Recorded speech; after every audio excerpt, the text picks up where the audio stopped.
আপনারা এখন যে পাহাড়ের কাছে দাঁড়িয়ে আছেন, এই পাহাড়ের নাম হলো জাবালে সুর। কোন পাহাড় বলেন? এই যে জাবালে সুর, জাবালে সুর বা জাবালে সাউর বলে। এই পাহাড়ের মধ্যেই এই যে পাহাড় দেখতেছেন, এই পাহাড়টা এটাই হলো সেই জাবালে সাউর। এই পাহাড়ের একেবারে উপরে একটা পাথর দেখা যাচ্ছে, দেখেন একেবারে উপরে, দেখছেন একেবারে উপরে যে পাথরটা, এই পাথরটার এখানেই হলো গর্তটা। এই যে গুহাটা রাসূল সাল্লাল্লাহু যেই গুহার মধ্যে আল্লাহ রাসূল সাল্লাল্লাহু অবস্থান করছেন, এখানেই হলো সেই গুহাটা।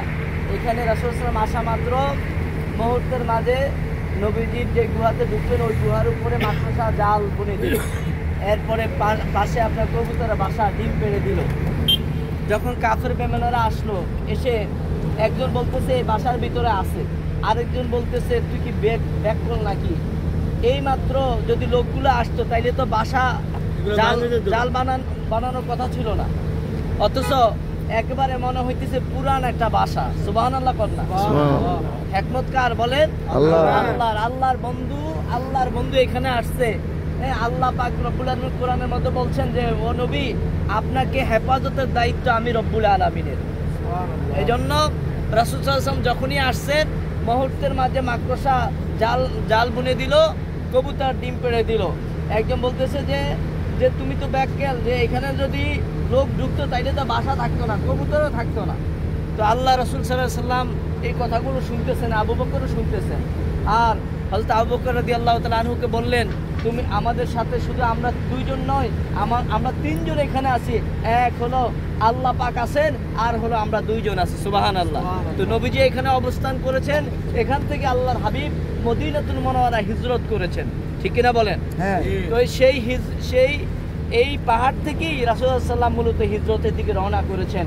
আপনারা তো সেই মদিনা থেকে আসছেন বাসে কইরা, তারপরে আমাদের অনেকের কষ্ট হয়েছে, পা ফুলে গেছে, ব্যথা, অনেক কষ্ট হয়েছে আপনাদের।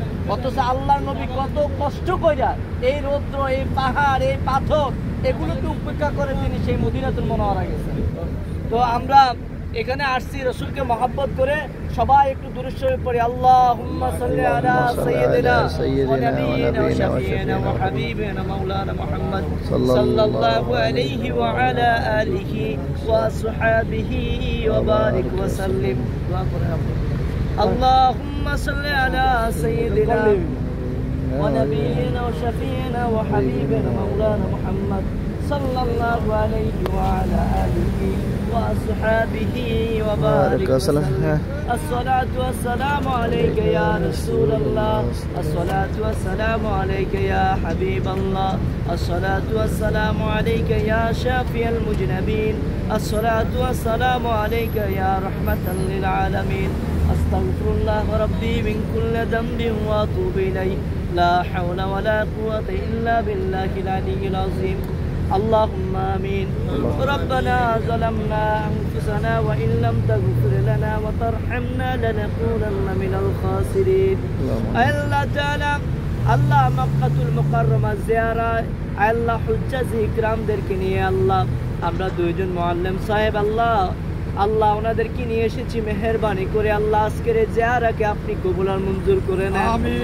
আল্লাহ তাআলা পবিত্র নগরী মক্কাতুল মুকাররমা জাবালে সুরের কাছে দাঁড়িয়েছি আল্লাহ, যে পাহাড়ের মধ্যে নবীজির পা মোবারক লেগেছে, যে পাহাড়ের মধ্যে আল্লাহ নবী শুয়েছিলেন আল্লাহ, এই বরকতপূর্ণ পাহাড়ের কাছে দাঁড়িয়েছি।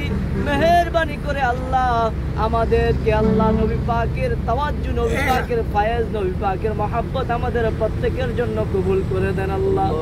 আল্লাহ তাআলা নবী পাকের শাফায়াত, নবী পাকের জিয়ারত আমাদেরকে নসিব করে দেন। আল্লাহ তাআলা আপনি আমাদের সবাইকে মাফ করে দেন আল্লাহ। আপনি আমাদের সবাইকে মাফ করে দেন আল্লাহ। এখানে যারা হাত তুলে আমিন আমিন করছেন আল্লাহ, প্রত্যেকের জীবনের সব গুনাহগুলোকে মাফ করে দেন।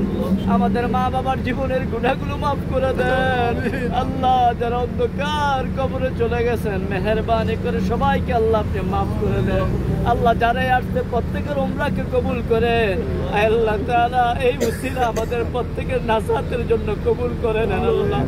আল্লাহ তাআলা যার মনে যেই নেক আশা আছে কবুল করে নেন আল্লাহ। বারবার মক্কা মদিনা আসার জন্য কবুল করে নেন আল্লাহ। আল্লাহ সবার কষ্টগুলোকে আল্লাহ আপনি কবুল করে নেন আল্লাহ, খাস করে প্রত্যেকের নেক আশাগুলোকে কবুল করে নেন।